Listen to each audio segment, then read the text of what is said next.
શ્રી કૃષ્ણ, નમસ્કાર. માનનીય આચાર્ય શ્રી, શિક્ષકગણ અને મારા વાલા મિત્રો, આજે હું આપ સૌ સમક્ષ રક્ષાબંધનના પવિત્ર તહેવાર વિશે થોડું જણાવવા જઈ રહ્યો છું. રક્ષાબંધન એટલે માત્ર હાથમાં રાખડી બાંધવાનો દિવસ નહીં.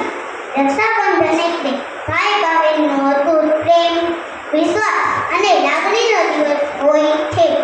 એ દિવસે બહેન પોતાના ભાઈના કાંધા પર પ્રેમથી રાખડી બાંધે છે અને તેના સુખી જીવન માટે પ્રાર્થના કરે છે.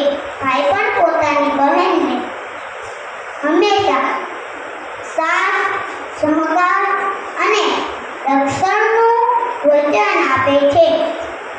રાખડીનો દોરો ભલે ખૂબ નાજુક હોય, પણ તેમાં છુપાયેલો પ્રેમનો